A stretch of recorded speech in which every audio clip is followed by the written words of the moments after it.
आयशा का खूबसूरत जिस्म देखकर मौलवी पागल हो चुका था। अगले ही पल मौलवी ने कुछ ऐसा किया कि आयशा ऐसा सहन नहीं कर पाई।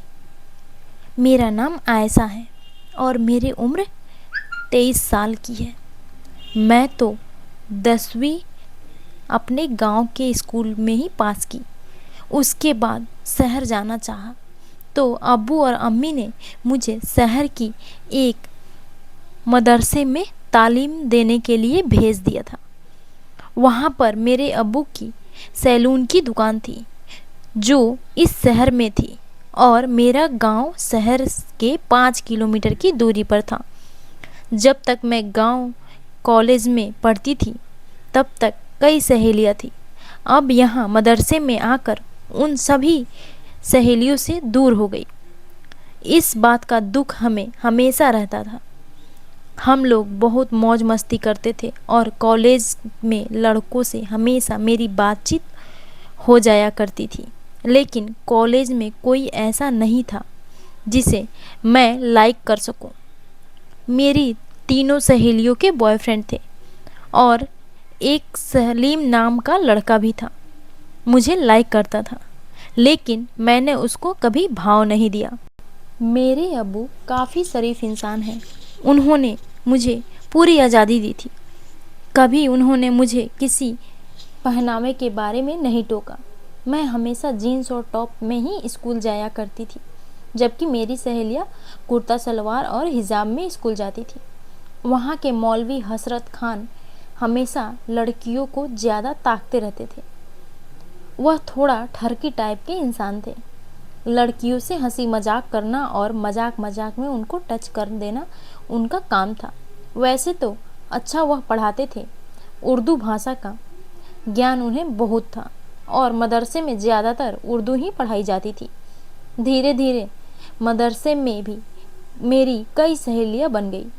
उसमें से एक फ़ातिमा बेगम जो एक अच्छी लड़की थी, उसने मेरी अच्छी दोस्ती हुई।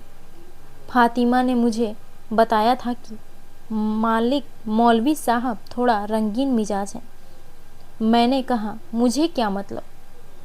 मैं मदरसे से सीधा अब्बू के दुकान पर जाती थी और अब्बू ने दुकान के ऊपर एक बड़ा सा रूम ले रखा था। इसमें 2 रूम का सेट था। एक में वह रहते थे और साइड वाले रूम में मैं रहती थी। रोज़ की तरह आज भी मैं मदरसे के लिए तैयार हो रही थी कि अचानक फ़ातिमा बेगम का फ़ोन आया कि मेरी तबीयत सही नहीं है तो मैं आज नहीं जा रही हूँ। तुम जाओगी क्या? मैंने कहा हाँ, मुझे तो जाना ही पड़ेगा, वरना अब्बू पूछेंगे कि क्यों नहीं गई, तो मैं क्या जवाब दूंगी। इसके बाद फ़ातिमा बेगम ने फ़ोन रख दिया था और मैं बाथरूम में जाकर स्नान किया और कपड़े बदले। आज मैंने टाइट जीन्स पहनी और इसको पहन रखा था जिससे मेरा शरीर कुछ ज़्यादा ही अच्छा लग रहा था। मैं कपड़े पहनने की जितनी ज़्यादा शौकीन थी और वह मुझे हर महीने एक नई ड्रेस लाकर दिया करते थे। मेरी स्कर्ट पर हल्के हल्के सितारों की झालर लगी हुई थी जो धूप में चमकती थी। मैं तैयार होकर बाहर निकली और रिक्शा वाले को आवाज़ देकर रिक्शा में बैठ गई। रिक्शा वाला मुझे बार बार देख रहा था पर मैं उसको इग्नोर कर रही थी। करीब 10 मिनट के बाद मुझे मदरसे के सामने रोक दिया। मदरसे के गेट पर ही मौलाना साहब कुर्सी डालकर बैठे हुए थे। शायद सभी लड़के आ चुके थे। मुझे देखते ही मौलवी साहब ने तेज़ी से बोला, क्या बात है, आज तुम लेट हो गई। मैंने मौलवी साहब को सॉरी बोला और मदरसे के अंदर बढ़ गई। क्लासरूम में जाकर मैंने अपना बैग रखा और किताब खोलकर पढ़ने लगी। तभी मैं नोटिस की कि मौलवी साहब भी थोड़ा साइड में खड़े थे और मेरी ओर घूर घूर कर देख रहे थे। मैंने उनकी ओर देखा तो मुझे अजीब लगा। मैंने बोला, सर क्या बात है, कुछ काम है क्या? तुम्हारी सहेली नहीं आई? मैंने बोला उसकी तबीयत ख़राब है इसलिए वह नहीं आई, उसका फ़ोन आया था तो उसने मना कर दिया। बोले कोई बात नहीं, पिछले दिनों के मुकाबले आज क्लासरूम में बच्चे कम ही थे। मदरसे में मौलवी साहब का एक छोटा सा ऑफिस बना हुआ था।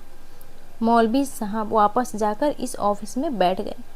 करीब 10 मिनट बाद एक बच्चा आया और बोला, आपको मौलवी साहब ऑफिस में बुला रहे हैं। मैं आश्चर्यचकित हो गई। ऐसा क्या है कि आज मौलवी साहब मेरे पर ज़्यादा मेहरबान हैं? मैं चुपचाप अपनी बेंच से उठी और हल्के हल्के कदमों में उनके ऑफिस की ओर बढ़ गई। ऑफिस में घुसते ही मौलवी साहब किसी से फ़ोन पर बात कर रहे थे। उन्होंने मुझे बैठने का इशारा किया और खुद फ़ोन पर लग गए। करीब 10 मिनट तक उन्होंने किसी से बात की। उसके बाद फ़ोन काटते हुए बोले, हेलो तालीम, कैसी चल रही है? मैंने कहा, ठीक चल रही है। पर आपने मुझे बुलाया, कुछ काम है क्या? बोले, नहीं नहीं, ऐसी ही मुझे तुमसे कुछ ज़रूरी बातें करनी है, इसलिए मैंने आपको ऑफिस में बुलाया। और वैसे भी आज क्लासरूम में बच्चे कम हैं, तो 2-3 टीचर भी नहीं आए हैं, और आपकी सहेली भी नहीं आई है। आप तो वहाँ बोर हो रही होंगी, तो मैंने सोचा कि ऑफिस में बुला लेता हूँ ताकि आपका भी मन लगा रहेगा। मौलवी साहब की उन बातों का दिल से विश्लेषण किया। वो कुछ ज़्यादा ही मेरे बदन की नुमाइश कर रहे थे। बार बार मेरी चेहरे से लेकर नीचे तक निगाह डाल रहे थे। अचानक वह मेरे साइड में आकर खड़े होकर बोले, आज तक मैंने सिर्फ यहाँ पर पढ़ रही सभी लड़कियों से हंसी मजाक ही किया हूँ। पता नहीं, मुझे आपको देखकर कुछ कुछ होने लगा है। वैसे मैं शादीशुदा हूँ और 2 बच्चों का बाप हूँ। यह शायद सुनकर आपको बुरा लगे, पर यह सच है कि तुम मुझे पसंद हो और मैं चाहता हूँ कि हमारी तुम्हारी दोस्ती हो जाए। मैंने दोस्ती का शब्द सुनते ही मुझे कुछ अजीब सा लगा। एक पल तो लगा कि मौलवी को डांट दूँ, पर वह सर थे, उनको ऐसा बोल नहीं सकती थी। लेकिन मैं पहले नोटिस कर रही थी कि वह मेरे कंधे पर हाथ रखकर कुछ आगे पीछे कर रहे थे। मुझे गुदगुदी सी हो रही थी, लेकिन वह मुझसे दूर जाने का नाम ही नहीं ले रहे थे। उनकी हिम्मत की दाद देनी पड़ रही थी कि वह ऐसे किसी लड़की के साथ कैसे कर सकते हैं। कुछ पल बाद उन्होंने मेरे कंधे से दुपट्टा हटा दिया, तो मैं विरोध करना चाहा, तो उन्होंने अपने हाथ पर उंगली रखकर बोले, चुप रहना। मैं चुप रही। मैं देख रही थी कि यह मौलवी किस हद तक जाएगा। मुझे उसको कोई भी स्वभाव अच्छा नहीं लग रहा था, लेकिन मैं आखिरी पल का इंतज़ार कर रही थी, जब वह अपनी हैवानियत शुरू करेगा। मौलवी को लगा कि ऐसा मान जाऊंगी। उसने मेरे ऊपर अपना झुकाव बढ़ा दिया और वह सब करना शुरू कर दिया जो वह करना चाहता था। ऐसा समझ चुकी थी कि मौलवी आज कुछ करके मानेगा। अगले पल जैसे ही मौलवी ने चोली में हाथ डाला, तो मैं उसका हाथ पकड़ ली और दूसरे हाथ से उसके गाल पर जोरदार तमाचा जड़ दिया। मौलवी बिलबिलाकर पीछे हट गया और जाकर अपनी कुर्सी पर बैठ गया। मैं भी गुस्से से ऑफिस से बाहर आई और क्लासरूम में जाकर अपना बैग उठाकर बाहर निकल गई।